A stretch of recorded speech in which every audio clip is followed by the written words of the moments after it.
তোমার জন্য কেউ থামবে না, সূর্যও না, চন্দ্রও না, আলো বাতাস রোদ বৃষ্টি কেউ না, একটা মানুষও না, একটা মানুষও না। এ দুনিয়া বড় স্বার্থপর, বড় স্বার্থপর। এজন্য বাপ আপনাদেরকেও বলি, যুবক তোমাদেরকেও বলি, তুমি নষ্ট হয়ে গেলে শেষ পর্যন্ত মনে রাখো তোমার জন্য কেউ থামবে না। আপনাদেরকে বলি বাবা, স্ত্রী সন্তানের জন্য যদি আপনি হারাম উপার্জন করে জীবনটা শেষ করছেন, কোনোদিন পাবেনও নাই। সুদের টাকা, কিস্তির টাকা, হারামের টাকা, ওজনে কম দেওয়া, ধোকাবাজি, প্রতারণা করা উপার্জন করা দরকার ছিল না। আমনের কলজার মধ্যে শয়তানে বসায় দিছে যে বউ বাচ্চার লাগে এগুলা করতেছ, করো না রে বাপ, খোদার কসম এরা মনে রাখবে না,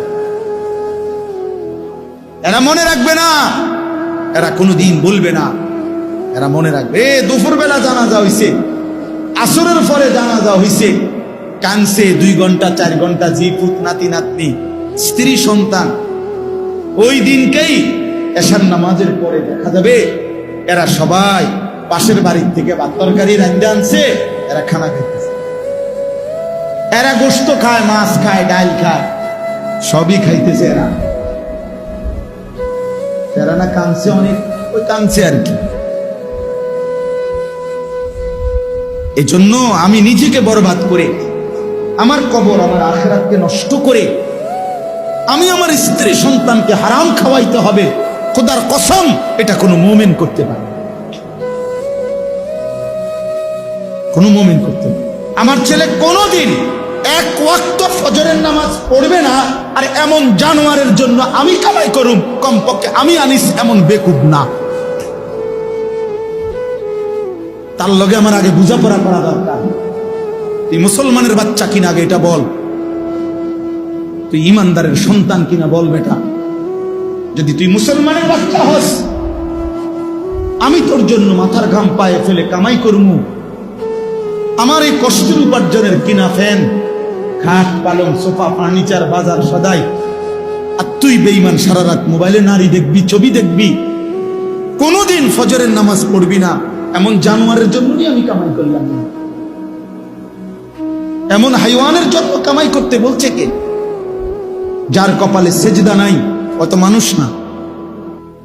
কেউ আমরা থাকবো না, রাজপ্রাসাদের ওই অট্টালিকায়ও মরে যাবে, জীর্ণ কুঠিরে কুড়ে ঘরে যে মরে যাবে, জীবনে যে কোনো দিন দুঃখ দেখে নাই সেও মরে যাবে, জীবনে যে কোনো দিন সুখ দেখে নাই সেও মরে যাবে, সেও মরে যাবে, চাইলেও মরে যাবে, না চাইলেও মরে যাবে। হসপিটালের আইসিইউর ভিতর থেকেও মালাকুল মৌত নিয়ে আসে, লন্ডন আর থেকে, থাইল্যান্ড থেকেও হসপিটাল থেকে বাংলাদেশের রুগীরে মৃত্যু দিয়ে দেয়। এই জন্য বন্ধু আমার, বাপ আমার, অনেক ছেলে আছো তোমরা কোনোভাবেই বুঝতে চাও না, কোনোভাবেই না। তোমাদের শাহওয়াত তোমাদেরকে বুঝাইতে চায়, কোনোভাবেই তোমরা বুঝতে চাও না যে এই মোবাইল, এই নারী, এই ছবি, তোমাদের বন্ধুদের এই আড্ডা, এটা তোমার ভালো করে না। এই কথাটা অনেক ছেলে আছে এত পাষাণ, এত পাষাণ যে তার কলিজাটা এইভাবে আটকাইয়া ফেলছে, এই নাফরমানিটা বুঝেই না, বুঝতে কোনো কিছুতে তার ঘাড় নোয়ানো যায় না, সেজদা দেয়। হায় হায় রে বাপ, মুসলমানের বাচ্চা এত বড় শক্ত হওয়া, এত পাষাণ হওয়া, এটা তো একটা জানোয়ারের স্বভাব না। জানোয়ারও তো এত কঠিন হয় না, হাইওয়ান জানোয়ার, কুকুর বিড়ালও এত নিকৃষ্ট হয় না। আমি রীতিমতো হুজুর আমার জিন্দিগি যদি কেউ, আমার মন চায় মাঝে মধ্যে যে মানে এটা গবেষণা করি, মানে পিএইচডি করি এটার উপরে, যে একটা মুসলমানের বাচ্চা 365 দিনের 1 বছরে কোনদিন ফজরের নামাজ পড়ে না, এটা কিভাবে সম্ভব? আমার এটা মন চায় যে এটার উপরে একটা কি করি, বিশ্বাস করুন, মানে এটা কিভাবে, মানে এই কেমন মানুষের বাচ্চা, এই জানোয়ার, এত বড় জানোয়ার কেমনে হইল? আরে তে এত বড় শক্ত হারামি হইল কেমনে? আমার এটা মাথার ধরে না বিশ্বাস। বহুদিন আমি কতজনের কাছে কথা বলছি যে ভাই আমার এটা বুঝে ধরে না, আমি এটা বুঝিয়ে না কথা এটা। আরে কিরে কয়, এটা কি ধরনের মুসলমান, এটা কি জানোয়ার? এই জানোয়ারের বাতরান দেখে এই জানোয়ারের ঘরে ঘুমাইতে দেয় কে?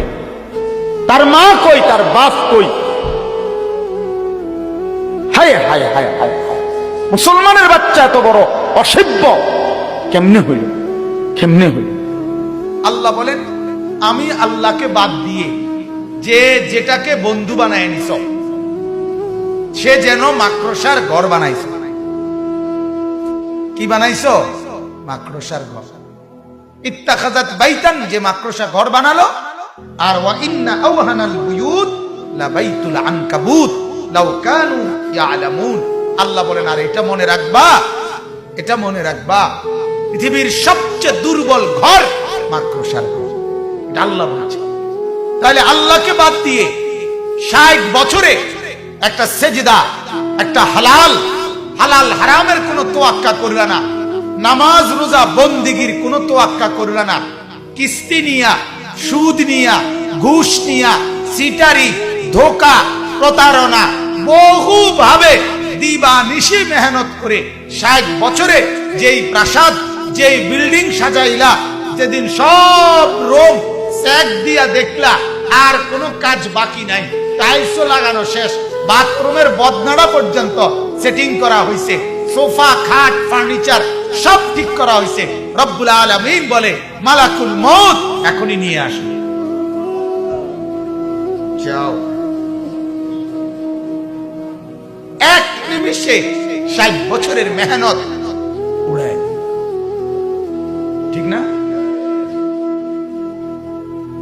এজন্য এটা ভাবা উচিত, আল্লাহকে বাদ দিয়ে, সেজদাকে বাদ দিয়ে, গোলামিকে বাদ দিয়ে, হালাল বাদ দিয়ে, আল্লাহর বন্দিগি বাদ দিয়ে যে যেটার মধ্যে ডুবে গেলেন, সে মাকড়সার ঘর বানাইতেছেন। কি বানাইতেছেন বলেন? তামসা করতেছেন, তামসা। ওয়ামাল হায়াতুদ দুনিয়া ইল্লা লাহবুন ওয়া লাইব। তামাশা। আল্লাহ বলে, দুনিয়ার জীবনটা তামাশা বান্দা, খেলাধুলা, খেলাধুলা। হ্যাঁ, লোকটা বিল্ডিং বানায়, আর শাজিদ থেকে আমার মালিক যেন হাসতে হাসতে বলে, ওমা কিরে, এতে দেখি তামসা না করে, তামসা না করে। কিরে বেটা, সেজদা কই? ফানি দিতে দিতে, বিল্ডিং এ ইট ভিজাইতে ভিজাইতে নামাজের ওয়াক্ত শেষ। আছে না? ইট ভিজাইতে ভিজাইতে নামাজের ওয়াক্ত শেষ। আল্লাহ আমাদেরকে মাফ করে দেন। আল্লাহ তাআলা বলেন, আলিফ লাম মিম, 3টি অক্ষরে এর অর্থ আল্লাহ তাআলাই ভালো জানেন। কে ভালো জানেন? এখন যেহেতু সময় নাই, এর কোনো ব্যাখ্যা করছি না। ব্যাখ্যা এটাই যে এগুলোর প্রকৃত অর্থ, একমাত্র অর্থ আল্লাহ তাআলাই জানেন। এরপরে আল্লাহ কি বলছে একটু মনোযোগ দিয়া শুনেন, শুধু তরজমা শুনতে হবে। আল্লাহ তাআলা বলেন, আহাসিবান নাসু আন ইউতরাকু আন ইয়াকুলু আমান্না ওয়া হুম লা ইফতানুন। আল্লাহ বলেন, ও মানুষেরা, তোমরা কি এই ভেবেছো যে তোমরা শুধু মুখে বলবে আমান্না, আমরা ঈমান আনলাম, আমরা মুমিন, আমি মুসলমান, আমি ঈমানদার। ভোটার আইডি কার্ড দেখেন, ধর্ম ইসলাম লেখা। আমার বায়োডাটা দেখেন, ধর্মের পাশে ইসলাম লেখা। দেখেন, নালে নালে এখানে লিখছে কেন? আমি মুসলমান না হলেই লিখছি। কথা বুঝেন? আল্লাহ বলে, তোমরা কি এই ভেবেছো যে তুমি শুধু মুখে বলবা আমি মুমিন, আমি ঈমানদার, আমি মুসলমান, আর ওয়াহুম লা ইফতানুন, আমি আল্লাহর পক্ষ থেকে তোমাকে কোনো পরীক্ষা করা হবে না, এমনিতেই মুখের স্বীকারোক্তিতে, মুখের উচ্চারণেই আমি আল্লাহ তোমাকে ছেড়ে দিব, এই ভাবছো না? আল্লাহ জিজ্ঞেস করছে, তো জবাব দেন যে হ্যাঁ এটাই ভাবছেন কিনা, জবাব দেন না কেন? হ্যাঁ না না একটা কোন। আল্লাহ তাআলা কুরআনুল কারীমের আরেক জায়গায় বলছেন, আম হাসিবতুম আন তাদখুলুল জান্নাহ ওয়ালাম্মা ইয়ালামিল্লাহুল্লাযীনা জাহাদু মিনকুম ওয়া ইয়ালামাস সাবিরিন। তোমরা কি এই ভেবেছো যে শুধুমাত্র মুসলমান বললেই আমি তোমাদেরকে জান্নাতে ঢুকায় দেব? অথচ এখনো কারা কারা আমার রাস্তায় দ্বীন ও ঈমান টিকাইয়া রাখার জন্য কি পরিমাণ যুদ্ধ জিহাদ সংগ্রাম, মুজাহাদা, মেহনত, পরিশ্রম কয়ে কদ্দুর করছো এখনো আমি দেখিই নাই। কে কদ্দুর ইসলাম মানার জন্য সবর করছো এটা আমি এখনো দেখিই নাই। এর আগেই তোমার আমি জান্নাত দিয়ে নিব এই নি ভাবছো।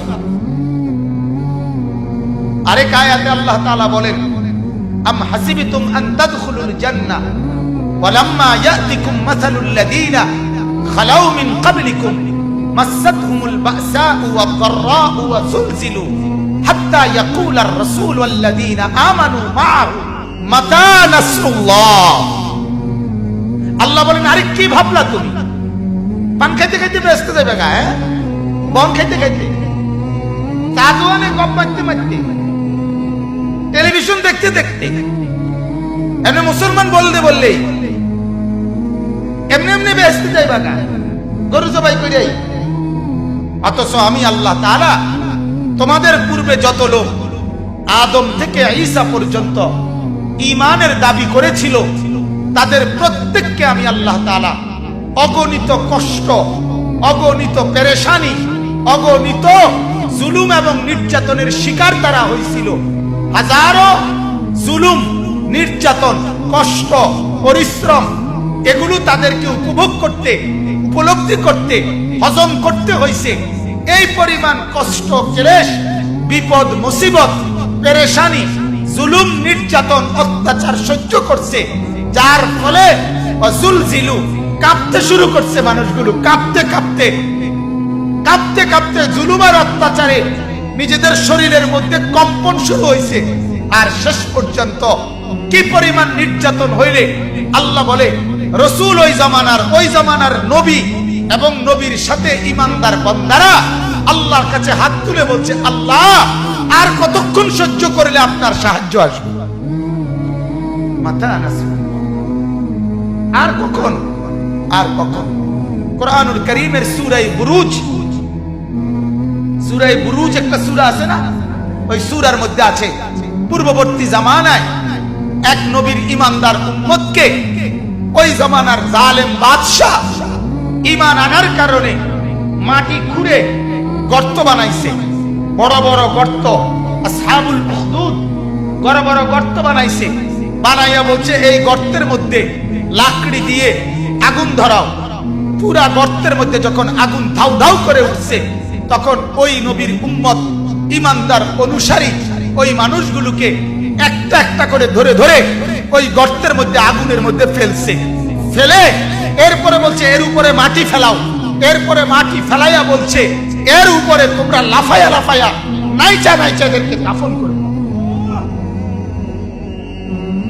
কুতিলা আসহাবুল উখদুদ আন-নারি যাতিল ওয়াকুদ।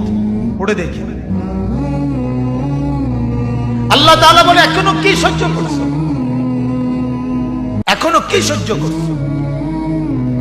এ পরিমাণ কষ্ট সহ্য করছে, যে পরিমাণ কষ্টের পরে রাসূলরা হয় উলুল আজম, নবীরা হয় সীমাহীন ধৈর্য সহ্যের অধিকারী। ঠিক কিনা বলেন না? সেই নবীরা পর্যন্ত হাত তুলে ফেলছে। আল্লাহ আর কতক্ষণ, আর কতক্ষণ?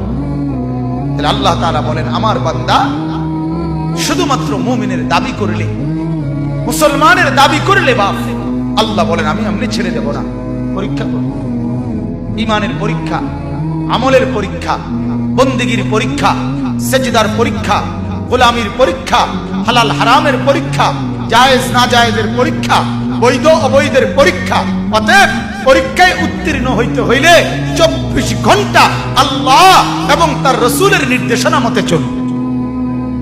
ওয়ালাকাদ ফাতান্নাল্লাযীনা মিন ক্বাবলিহিম। এরপরে আল্লাহ তাআলা বলেন, আমি তোমাদের পূর্বে, এই কথাটাই, তোমাদের পূর্বে যত লোক ঈমানের দাবি করছে প্রত্যেকের পরীক্ষা নিয়েছি। প্রত্যেকের কি নিয়েছি? ইব্রাহিম আলাইহিস সালামকে আল্লাহ তাআলা বলেন 84 বছর ইব্রাহিম নবী কাইদা আল্লাহর কাছ থেকে একটা ছেলে পাইছেন। ঠিক কি না বলেন? ছেলেটার নাম কি? ইসমাঈল। কানসে 84 বছর পরে, 84 বছর বয়সে ইসমাঈল হইছে। এরপরে ইব্রাহিমকে আল্লাহ তাআলা, তাফসীরে আছে একটা উর্দু খুতবা আছে 5 খণ্ডে, খুতবাতে কাসিমি, পাকিস্তানের একজন বড় বুজুর্গ হযরত মাওলানা জিয়া আল কাসিমি, ওনার বয়ান আপনারা উলামায়ে কেরাম কিনলে খুব মজা পাবেন পড়ে, উর্দুতে আছে। ওই কিতাবে আছে যে ইব্রাহিম আলাইহিস সালামকে আল্লাহ তাআলা ইসমাঈল ছেলেটাকে দিয়ে প্রথম পরীক্ষা করছে আল্লাহ তাআলা। আল্লাহ বলে ছেলে দিলাম, তবে হাজেরার কোলে থাকবে, তোমার কোলে নিতে পারতা না, চুমা দিতে পারতা না, আদর করতে পারতা না, শুধু চাইয়া দেখবা। এটা প্রথম পরীক্ষা। দরজায় দাঁড়াইয়া দেখবা শুধু, কিন্তু আদর করতে পারবা না, কোলে নিতে পারবা না। ইব্রাহিম আলাইহিস সালাম বলছে আসলাম, আল্লাহ মেনে নিলাম, তুমি বড় মাওলা, তোমারই ভালোবাসি। কিছুদিন পরে আল্লাহ বললেন ইব্রাহিম না, এখন আর চাইতেও পারতা না, মরুভূমিতে চোখের আড়ালে দূরে ওইখানে রাখা আসে। ইব্রাহিম আলাইহিস সালাম বলছে আসলাম, আল্লাহ মেনে নিলাম, মেনে নিলাম, পরীক্ষায় ফেল করতে চাই না মাওলা, রেজাল্ট ভালো করতেই হবে, প্রয়োজনে ছেলেকে দূরে দিয়ে আসলাম, তবু তোমাকেই ভালোবাসি মাওলা। কিছুদিন পরে আল্লাহ তাআলা বললেন, সংক্ষেপে বলছি এই জন্য, ইব্রাহিম প্রথমে তো দেখতে দিছিলাম, এরপরে চোখের আড়াল করে রাখছিলাম, তবুও তো ছিল, বিদেশে হইলো ফুত আমার আছে তো। অনেক মা কাইন্দা কাইন্দা বলে যাক বউয়ে নিচে গাড়ি, বউয়ের লগে নিচে গাড়ি, আমি মার খবর তো রাখে না, আমার ফুত বাচ্চা তো আছে। কথা বলেন না, বলে না এমন, আমার ফুতে আছে তো, যা খেনে থাকো, আমি মা না পাইলা মারি। আল্লাহ তাআলা বলে ইব্রাহিম তুমি তো ভাবছিলা যাক ফুত আছে তো, না এবার আর রাখতাম না, এইবার জবাই করে আমার দেওয়া আমারটাই দিয়ে দাও। আল্লাহ তাআলা বললেন, ইব্রাহিম বললেন আসলাম, না মাওলা আপনি বড় মাওলা, আপনাকেই ভালোবাসি, আমি ফেল করুম না মাওলা, আমি রেজাল্ট ভালো করতেই হবে। এজন্য ছেলেকে গর্দান মধ্যে ছুরি রাখা দিছে। ছুরি রাখার পরে এবার মাওলা পাক আল্লাহ তাআলার মহব্বতের জোশ আসছে, আল্লাহর রহমতের দরিয়ার মধ্যে, সাগরের মধ্যে উথলে ঢেউ উঠছে। আল্লাহ বলে ইব্রাহিম আরে তোরে আমি চাইছি রে পরীক্ষা, এবার তুই পুরাপুরি কামিয়াব, তুই পুরাপুরি ফলাফল উত্তীর্ণ, যা তোর ছেলেও দিলাম, আমি আল্লাহ রাজি হয়ে গেলাম। এবার ছেলেও পাইলো, আল্লাহকেও পাইলো, ঠিক কিনা বলেন? ছেলে কুরবানি হয়েছিল। এজন্য দোস্ত, সন্তানকে দ্বীন শিখাইলে, সন্তানকে কোরআন শিখাইলে, সন্তানকে নামাজ শিখাইলে, সন্তানকে মাদ্রাসায় পড়াইলে, আল্লাহর কসম দুনিয়া অভাব হবে না, দুনিয়াও মিলে যাবে, আখিরাতও মিলে যাবে, আখিরাতও মিলে যাবে। এজন্য অনুরোধ, মুসলমান যতজন বসছেন একজনও তার একটা সন্তানকে বঞ্চিত করিয়েন, কোরআন থেকে বঞ্চিত করিয়েন, দ্বীন থেকে বঞ্চিত করিয়েন না। আমার শায়েখ আল্লামা মুফতি মুশতাকুর নবী সাহেব হুজুর এটা আবেগে অনেক সময় বলে যে মা যেই বাপ তার সন্তানকে আল্লাহর কোরআন শিখায় নাই, নামাজ রোজা শিখায় নাই, মাদ্রাসার এই সবক দেয় নাই, হুজুর বলে ওই মা বাপ যদি তার সন্তানটাকে 70 বার আগুনে পুড়াইয়া ফেলতো তাইলে এত ক্ষতি হইতো না, কোরআন না শিখাইয়া এই মা বাপ ওই সন্তানের যে ক্ষতিটা করে দিল। এরপরে হুজুরে বলে যে দোহাই ওই মা বাপকে বলি, আপনি এই সন্তানের বাপ না হলে ভালো ছিলেন, আপনি এই সন্তানের মা না হলে ভালো ছিল। কেন বাচ্চাটাকে বঞ্চিত করলেন? কেন বাচ্চাটাকে বঞ্চিত করলেন? এজন্য একজনও ইনশাআল্লাহ আমরা আমাদের সন্তানকে দ্বীন শেখাবোই শেখাবো ইনশাআল্লাহ। বলেন ইনশাআল্লাহ। আগামীর পৃথিবী, আগামীর সামনে দাজ্জাল বাজান, আগামীর সামনে দাজ্জাল, দাজ্জাল দেখা যায়, দাজ্জাল দেখা যায়, কিয়ামত দেখা যায়। ইখতারাবা লিন-নাসি হিসাবুহুম, আল্লাহ বলে হিসাবের সময় কাছায় গেছে বান্দা। ইখতারাবাতিস সাআ, আল্লাহ বলে কিয়ামত ঘনায় গেছে বান্দা। আরে যিনি বানানেওয়ালা তিনি বলতেছে ও আমার বান্দা, আমি না বলছি এই নবী শেষ নবী, এই কিতাব শেষ কিতাব, এই দিন শেষ ধর্ম, আর দিতাম না রে, এরপরে তো আমার সংসার আমি গুছাই এলাম, তাহলে কিসের অপেক্ষা করছেন? কথা বলেন না কেন?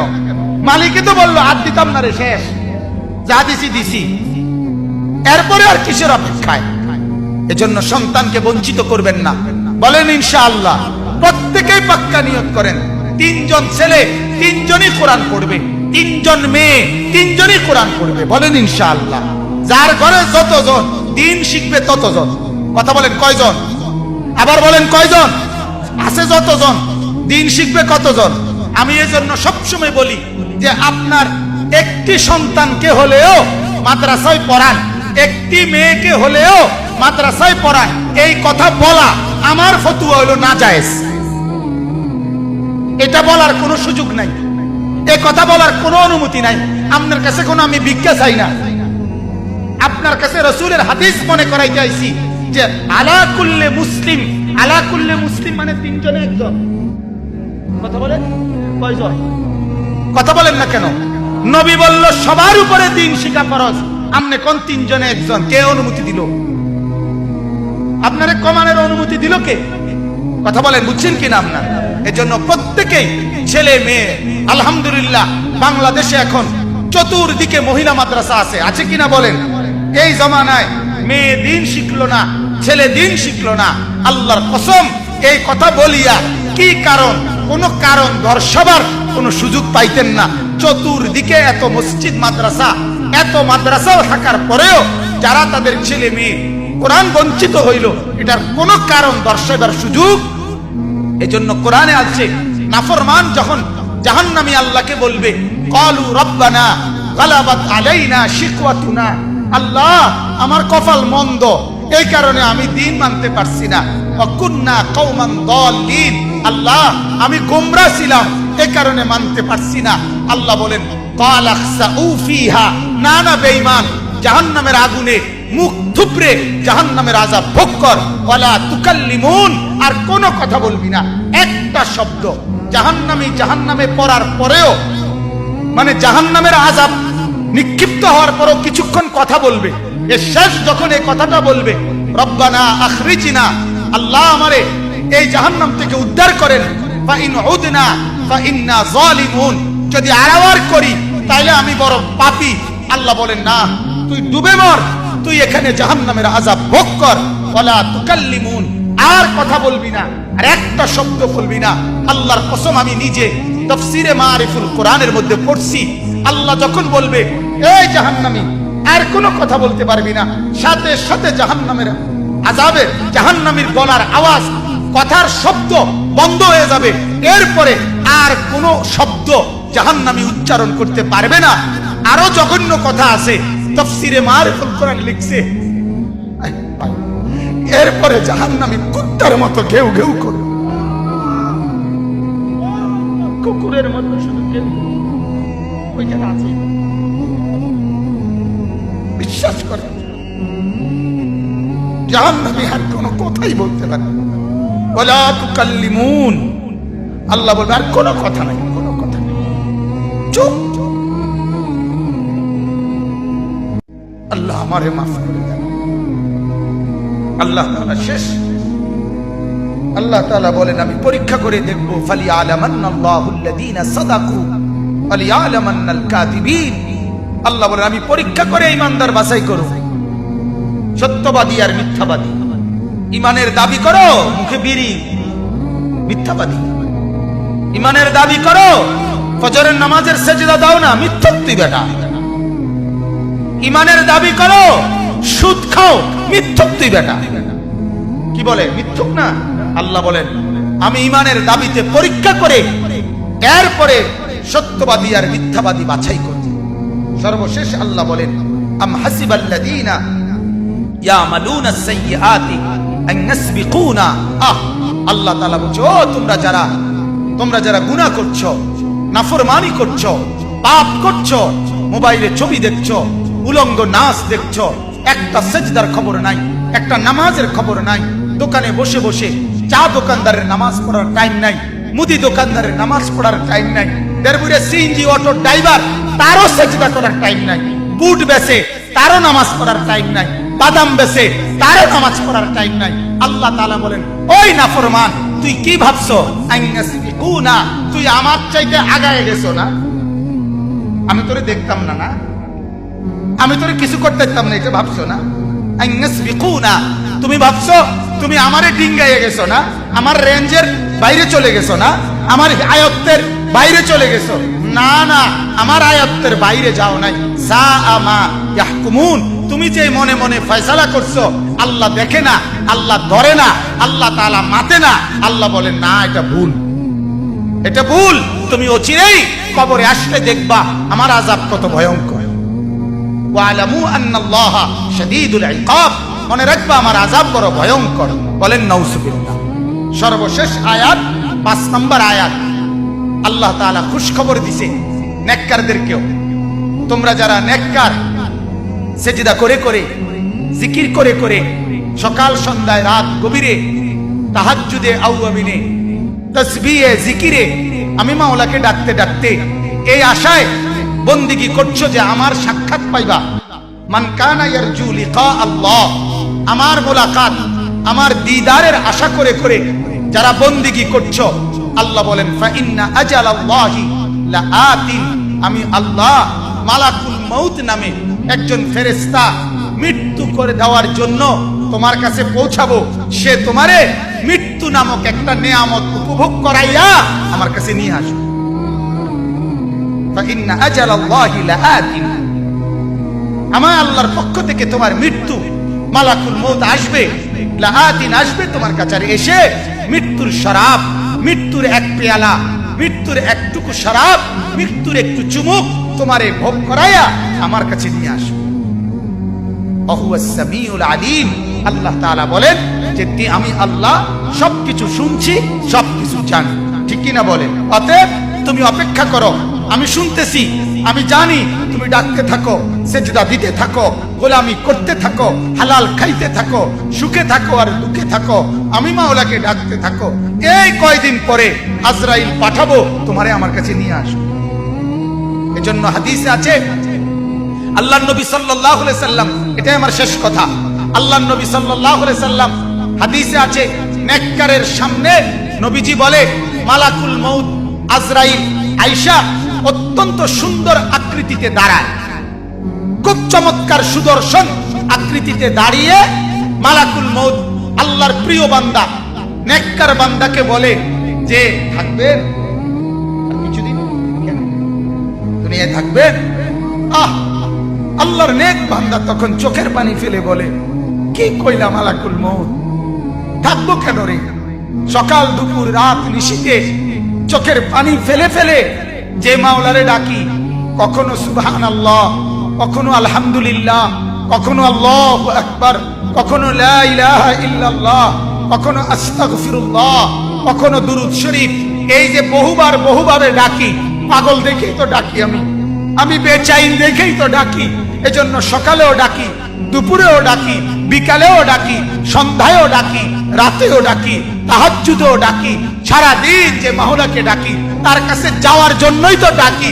তুমি আইও না, দেখে না যাইতারি না, তোমার লাগে না বইয়া রইছি, তুমি আসো নাই দেখে না যাইতে পারি না বেটা, তুমি আইসা আবার আমার না নিয়ে যাবা কেন? আমি এখনই যাব।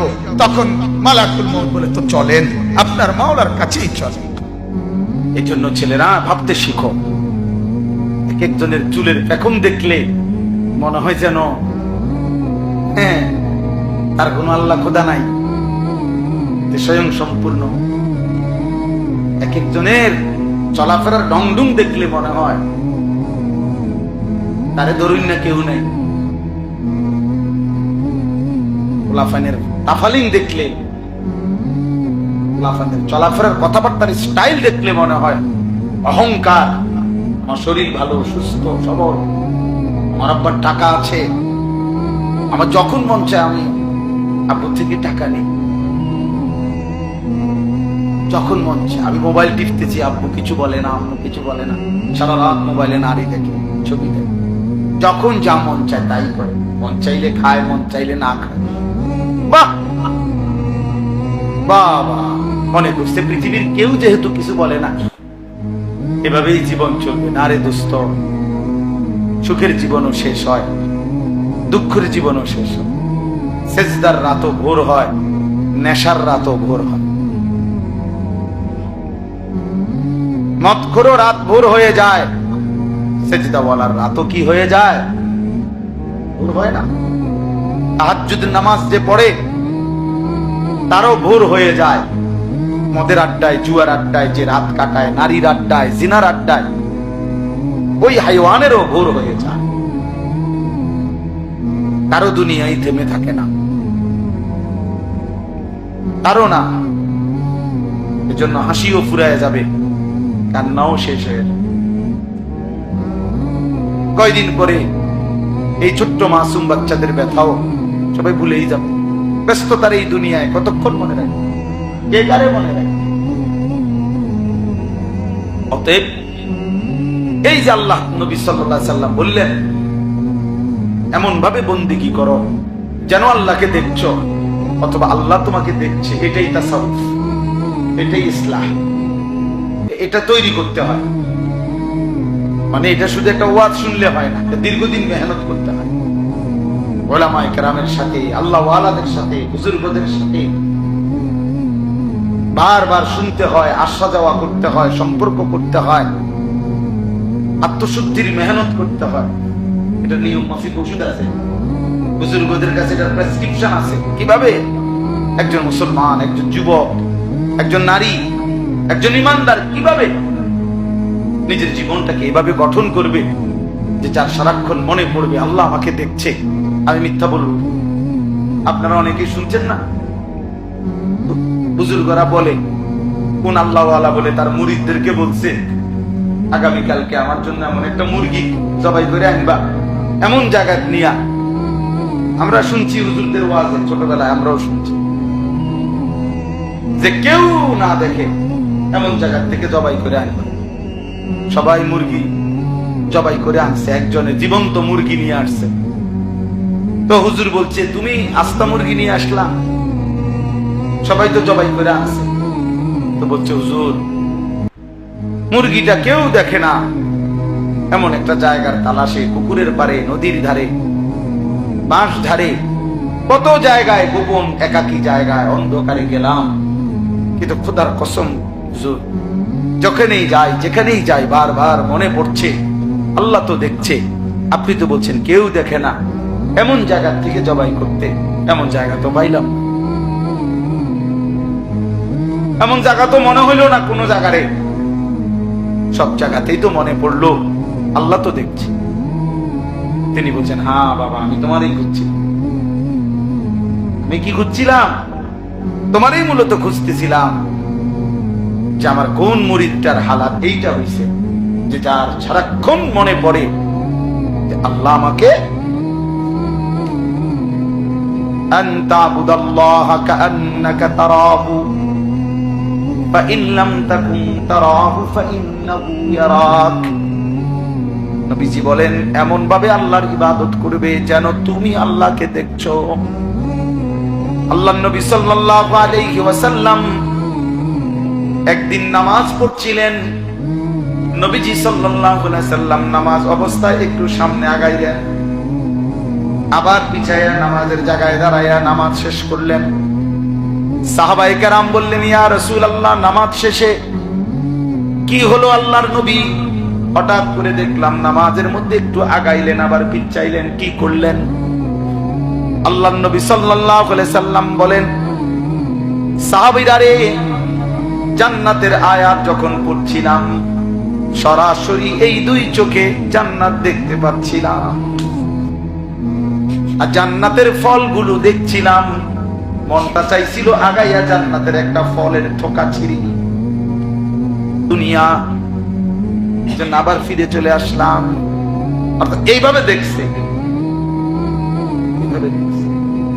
এই জন্য আমার শায়েখ আল্লামা মুফতি মুশতাকুর নবী কাসিমি বড় সুন্দর কথা বলছে। হুজুর বলেন যে দুনিয়ার মধ্যে ক্যান্টনমেন্টের মধ্যে সেনাবাহিনী, কেউ 20 বছর, কেউ 25 বছর যুদ্ধের প্র্যাকটিস করে প্রতিদিন, এই আশায় যে যেদিন চূড়ান্ত বাস্তবিক যুদ্ধ হবে সেদিন প্র্যাকটিক্যাল দেখবে, প্র্যাকটিক্যাল যুদ্ধ করবে। তো প্র্যাকটিক্যাল যুদ্ধের জন্য প্র্যাকটিস করতে থাকে অনবরত। বুঝেন নাই কথা? তো আল্লাহ তাআলাও যেন বলছে, নবীও যেন বলছে, উম্মত এই দুনিয়ার হায়াতটা আল্লাহকে দেখার প্র্যাকটিস করতে থাকো, প্র্যাকটিস করতে থাকো। মনে হয় যেন দেখছো, মনে হয় যেন দেখছো। একদিন এভাবে যদি করতে পারো, হাসরের ময়দানে রব্বুল আলামিন প্র্যাকটিক্যাল আল্লাহ পাক তোমার দিদার তার তোমারে দেখায় দিবে। বলবে বান্দা দেখো, এবার প্র্যাকটিস করছো বহুদিন, আজ সরাসরি দেখো।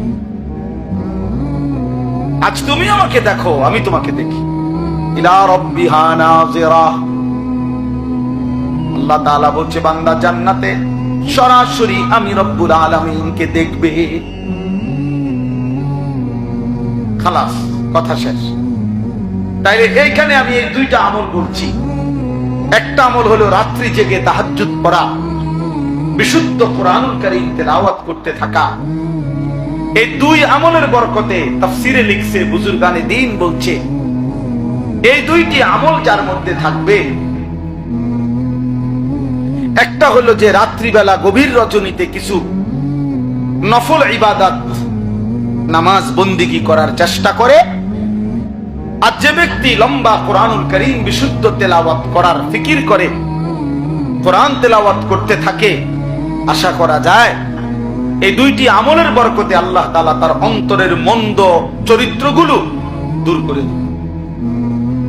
আশাদ্দু ওয়াতআন, এগুলা নফসকে দমন করবে, অন্তরের মন্দ অভ্যাসকে দূর করবে। এজন্য আজকের এই ইসলাহি মাহফিলে এই দুইটি আমলের গুরুত্ব দিলাম। আল্লাহ যেন আমাকেও তৌফিক দেয়, আপনাদেরকেও যেন তৌফিক দেয়। চেষ্টা করবেন রাত্রিবেলা সময়টাকে বন্টন করে, হিসাব লাগান 11টায় শুইলেন, 4:50 ফজরের নামাজের জামা, তো 12টা, 1টা, 2টা, 3টা, 4টা, 4:50 ধরেন প্রায় 6 ঘন্টা। তো এর মাঝামাঝি কোন একটা সময় শরীর স্বাস্থ্য অনুপাতে দেখেন একটু সময়, আধা ঘন্টা, 20 মিনিট, 40 মিনিট আবার জেগে আল্লাহর ইবাদতের জন্য তাহাজ্জুদ নামাজের সেজদা, তেলাওয়াত, দোয়া, কান্নাকাটির জন্য একটু সময় বের করা। তাইলে আল্লাহ তাআলা অন্তর পবিত্র করে দিবে, মন্দ অভ্যাস থেকে বেঁচে থাকা সহজ হবে। আল্লাহ তাআলা আমাদেরকে কিয়ামুল লাইল, তিলাওয়াতুল কোরআন, এই দুই নিয়ামত দান করেন। দারুল উলুম মাদ্রাসা আল্লাহ তাআলা কবুল করেন। হযরত মাওলানা আবু তাহের সাহেব দামাত বারাকাতুহুল আলিয়া, আল্লাহ তাআলা তাকে হায়াতে তাইয়্যিবা আফিয়া দান করেন। ছেলেরা, বাপ তোমার ঘরে শক্ত করে বললাম, বাবা মাকসাদ তো এটাই ভাইয়া, নামাজ পড়ো, নামাজ পড়ো, নামাজ পড়ো, নামাজ পড়ো। কিশোর নওজোয়ান নামাজ পড়ো, আল্লাহকে চিনো ভাইয়া, দিন শিখো, অল্প হোক, স্কুলে পড়ো মানা নাই, কলেজে পড়ো মানা নাই, যেখানেই পড়ো মানা নাই, কিন্তু আল্লাহকে ভুইলো না, নামাজকে ভুইলো না। 2 রাকাত নামাজ ঠিক করো, 10টা সূরা ঠিক করো, ওযু গোসল ঠিক করো। কিছু বয়স্ক লোক আছে এমন গোয়ার, যে মানে বুঝে যে ওনার সূরা অশুদ্ধ, দোয়া কালাম অশুদ্ধ, কিন্তু দুনিয়া কোন কথা দিয়া ওনাকে এটা বুঝানো যায়, কোন ইবলিস ওনাকে কলিজার ভিতরে বুঝাই দিচ্ছে যে অসুবিধা নেই, আল্লাহ ভরসা, এই যে এরম ভরিয়ে এরম, এটা অন্য কেউ বুঝাই দিচ্ছে তার কলেজে, যে মাইতো না চাই হুজুরা কই বই, আল্লাহ ভরসা। এখন আল্লাহ বলছে কিনা আপনারা বলেন, যে আল্লাহ যদি বলে, আপনারা শুনছেন যে আল্লাহ বলছে যে বান্দা তুমি ভুলের উপরে, মিথ্যার উপরে, ভুলের উপরে মৃত্যু পর্যন্ত থাকো, আমি ভরসা, এটা আল্লাহ বলছি। তো তো আমাদের কে ভরসা দিল? আপনার এই ভরসাটা দিল কি? আফসুসের ব্যাপার, আফসুসের ব্যাপার। 60 বছর 50 বছর হয়ে গেছে, এই কথাটুকু বোঝে না যে আমার সূরা, আমার কেরাত, আমার দোয়া, আমার তাসবিহ, আমার আত্তাহিয়াতু, আমার দুরূদ শরীফ, আমার দোয়া। ওই ছেলেরা, হয়তো এখন ঢুকো, পরে যে সময় একটা পোটলা দিব ওই সময় ঢুকো না, আসো, এখন আসো, পরে আর কাউরে ঢুকতে দেওয়া হবে না।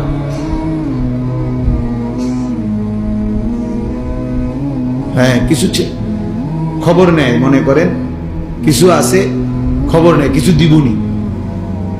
এবার যদি রাত 2টাও বাজে ঘুরবো, বুঝেন না? যদি রাত 2টা বা সারা রাতও লাগে তারপরেও করি। আফসুস মানে জীবন মানেই শুধু এই 2টা বিরিয়ানি, 1 প্লেট খিচুড়ি, 2টা জিলাপি, এই যে। আবার আগের মতো তামাশা, আগের মতো বেনামাজি জিন্দিগি, আগের মতো অসভ্যতা। আসলো কেন পৃথিবীতে? মরবেই বা কেন? করবেই কি? কিচ্ছু জানে না, কিচ্ছু জানে না। আফসুস হয়েছে ওই জীবনের উপরে, আফসুস যে জীবন জানে না আমি আসছি কোত্থেকে, আমার করণীয় কি, কেন আসলাম, কি করছি। জীবনের যার কোনো লক্ষ্য উদ্দেশ্য নাই, গন্তব্য নাই, মঞ্জিল যে চেনে না, আমি যাব কোথায়, পৌঁছবো কোথায়, থামবো কোথায়, এইটা যার মধ্যে জানা নাই, ওই বাস্তবিক অর্থে মনে রাখেন ওই কোনো মানুষ, ওই জন্তু জানোয়ার। কোরআন বলছে ওকে জানোয়ারই বলছে। জানোয়ারেরই কোনো নির্দিষ্ট টার্গেট নাই, তার দরকারও নাই। টার্গেট দিয়ে করবো কি? কোন গরু, ছাগল, কুকুর, বিড়ালের টার্গেট দিয়ে করবে কি? তার তো কোনো হালালও নাই, হারামও নাই, জায়েজ না জায়েজ কিছু নেই। তার জন্য কোনো বিধান নাই, দিন নাই শরীয়তে। কিন্তু ইনসানের জন্য বিধান আছে, হালাল হারাম আছে, জায়েজ না জায়েজ আছে, করণীয় বর্জনীয় আছে। কারণ তার জন্য আখিরাত আছে, তার জন্য হিসাব আছে, তার জন্য বিচারের মাঠ আছে, তার জন্য আমলনামা প্রস্তুত হচ্ছে, তার আমলনামা মিজানের পাল্লায় ওজন হবে, তাকে ফুলসেরাত পার হইতে হবে, তাকে জান্নাত কিংবা জাহান্নামে যেতে হবে। এটা গরু ছাগলের নাই, এটা জন্তু জানোয়ারের নাই। তাইলে সোজা হিসাব, যে তার হালাল হারাম বুঝে না, জায়েজ না জায়েজ বুঝে না, করণীয় বর্জনীয় বুঝে না, তো সে বাস্তবিক অর্থে কোনো মানুষ, সে জানোয়ার, সে হাইওয়ান, যার মধ্যে কোনো তামিজ নাই, মানে পার্থক্য শক্তি নাই, পার্থক্য শক্তি। তাইলে বাবা বলতেছিলাম আল্লাহর ঘর মসজিদের কথা বলছি। মসজিদের আজমত জরুরি, মসজিদে জুমার বয়ান গুরুত্বপূর্ণ, মসজিদের ইমাম সাহেবকে সম্মান করা খুব গুরুত্বপূর্ণ, মুয়াজ্জিনকে সম্মান করা খুব গুরুত্বপূর্ণ। মসজিদের একটা জুতার বাক্স, মসজিদের বালু, মসজিদের একটা মোমবাতি অনেক সম্মানিত, এটা মসজিদের। আমরা কোরআন হাদিসের ভাষায় বলে নিসবতের কারণে দামি হয়, মানে সম্বন্ধের কারণে দামি। ইট বালু পাথর সিমেন্টের একটা ঘর এমনিতে শুধু ছিল ঘর, কিন্তু যখন এটা সিদ্ধান্ত হলো যে এটা আল্লাহর ঘর, এই আল্লাহর এই শব্দটা যখন এই ঘরের সাথে লাগলো তো এটা দাম। কি বলেন? এটা নিসবতারি, মানে সম্বন্ধ কিসের সাথে মিলল, ওইটার কারণে দামি হয়, ওইটার কারণে দামি হয়। এমনিতে একটা কাপড়, এটা কাপড়, কিন্তু যখন এটারে বলে যে এটা কোরআন শরীফের গিলাফ, তো এটা দামি, দামি। তাহলে সম্বন্ধ নিসবত এর কারণে দামি। তো মসজিদ আল্লাহর ঘর, অতএব এটা নিঃসন্দেহে দাম, এটা দাম, এটা অনেক দাম। আমরা এই জন্য ইনশাআল্লাহ মসজিদের জন্য সবার কাছে অনুরোধ, মসজিদে নামাজ পড়া, জামাতকে ঠিক মতো আদায় করা, মসজিদে আন্তরিকতা রাখা, ভালোবাসা, এটা যেন সবার মধ্যেই থাকে। এই পদ পদবী, মূল্যায়ন অবমূল্যায়ন এর কোনো বিষয়, অমুকের সভাপতি বানাইতো, আমনে তারে দিয়ে দেন সভাপতি, তুই সভাপতির আব্বা, তুই সভাপতি 14 গোষ্ঠী, তুই নিয়ে সভাপতি, তোর সভাপতি নিয়ে তুই সিরা খাবি, তোর সেক্রেটারি নিয়ে তুই কি খাবি, আমি বিজয় খাবি। হ্যাঁ, আল্লাহ তাআলা আমাদেরকে বুঝতাম। আখিরাতে ইন্নাল্লাহা লা ইয়ানজুরু ইলা সুওয়ারিকুম ওয়ালা ইলা আজসামিকুম, নবী সাল্লাল্লাহু আলাইহি ওয়াসাল্লাম বলেন হাসরের ময়দানে নিশ্চয়ই আল্লাহ তাআলা তোমাদের চেহারা দেখবেন না, তোমাদের শরীর দেখবেন না, ওয়ালাকিন্নাল্লাহা ইয়ানজুরু ইলা কুলুবিকুম ওয়া আমালিকুম, বরং আল্লাহ তাআলা তোমাদের দিল দেখবেন এবং তোমাদের আমল দেখবেন। দিল দেখবেন আর কি দেখবেন? আমল দেখবেন। এর ভিত্তিতে আল্লাহ তাআলা ফয়সালা করবেন। এজন্য বাপ ও দুনিয়া বিয়ে সমস্ত পদ পদবি দিয়ে কিচ্ছু আসে যায় না, বরং মসজিদের প্রতি হৃদয়ের টান। এজন্য আমার আখিরাতের জন্য আমি নামাজ পড়বো, সেজদা দেব, মসজিদে আসব, মসজিদের খেদমতে থাকব, মসজিদে বেশি বেশি যাওয়ার চেষ্টা করব। এটা আমার আখিরাতের জন্য। হাদিসের মধ্যে আছে বাশশিরিল মাশাঈন ফি যুলামি ইলাল মাসাজিদ বিন-নূরিত তাম্মি ইয়াউমাল কিয়ামা। আজীব হাদিস। নবী সাল্লাল্লাহু আলাইহি সাল্লাম বলছে, অন্ধকারের মধ্যে, মানে এশার নামাজ এবং ফজরের নামাজ, অন্ধকারের মধ্যে যারা বেশি বেশি মসজিদে গমন করে, হে নবী, কিয়ামতের দিন ফুলসিরাতের গোড়ায় তাদের জন্য পরিপূর্ণ আলোর সুসংবাদ দান করবে। বিন-নূরিত তাম, পূর্ণ আলো। মানে হাদিসের মধ্যে আছে ফুলসিরাত 30,000 বছরের রাস্তা, যেটা সকলকে পার হইতে হবে। ওয়া ইম মিনকুম ইল্লা ওয়ারিদুহা, আল্লাহ তাআলা কোরআনে বলছে এমন কেউ হবে না যাকে এটা পার হতে হবে। সে নবী হোক, সে ওলি হোক, আর সে কাফের হোক, মানে অনুগত অবাধ্য, সকলকে এটার উপরে কি করতে হবে? পার হইতে হবে, পার হইতে হবে। তো এই 30,000 বছরের রাস্তার যে ফুলসিরাত, এটা নবী সাল্লাল্লাহু আলাইহি সাল্লাম বলছে এটা অন্ধকার থাকবে, একেবারে অমাবস্যার ঘুটঘুটে অন্ধকার। প্রত্যেক মুমিনের ঈমানের সাথে তার আমলের পরিমাণ অনুপাতে ওই ফুলসিরাতের গোড়ায় যখন যাবে, প্রত্যেক ঈমানদারের, ঈমান শর্ত, প্রত্যেক ঈমানদারের তার আমলের পরিমাণ অনুপাতে ওই গোড়ায় গেলে আল্লাহর কুদরতে তার জন্য ওই পরিমাণ আলো জ্বলবে। এজন্য সবার আলো একরকম হবে না, আলগা লাইট নেই। আপনারটা আপনার আলো, আমারটা আমার, আপনারটা আমার। এই ক্ষেত্রে নবীজি সাল্লাল্লাহু আলাইহি ওয়াসাল্লাম বলছেন যে অন্ধকারের মধ্যে, মানে এশার নামাজ এবং ফজরের নামাজ, এই দুই নামাজ অন্ধকারের নামাজ নাকি? কথা বলেন। এশার নামাজ তো পুরা অন্ধকার, আর ফজরের নামাজ আবসা অন্ধকার। এই দুই অন্ধকারের মধ্যে যে মসজিদে যায় বেশি বেশি, আল্লাহ নবী সাল্লাল্লাহু আলাইহি সাল্লাম বলেন ফুলসিরাতে তার জন্য পূর্ণ আলো জ্বলে। 30,000 বছরের রাস্তা পূর্ণ আলো নিয়ে সে পার হতে পারে। এজন্য এশার নামাজ এবং ফজরের নামাজ খুব গুরুত্বপূর্ণ।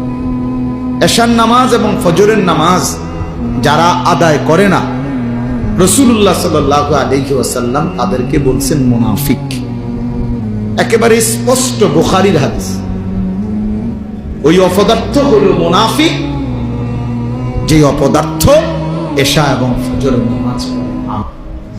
এই দৃষ্টিতে আপনাদের আমাদের অসংখ্য সন্তান, অসংখ্য মুসলমান যারা প্রতিনিয়ত ফজরের নামাজ পড়ে না, এদেরকে বলে রাখেন যে প্রত্যেকেই যেন ভোটার আইডি কার্ড, জন্ম নিবন্ধন সনদ এবং পাসপোর্ট, যেখানে ধর্মের পাশে ইসলাম লিখছে, এটা যেন চেঞ্জ করে, বরং এটা যেন শুধরাইয়া লিখে নেয়, এফিডেভিট করে যে আসলে আমি মুসলমান নাই, মুনাফিক।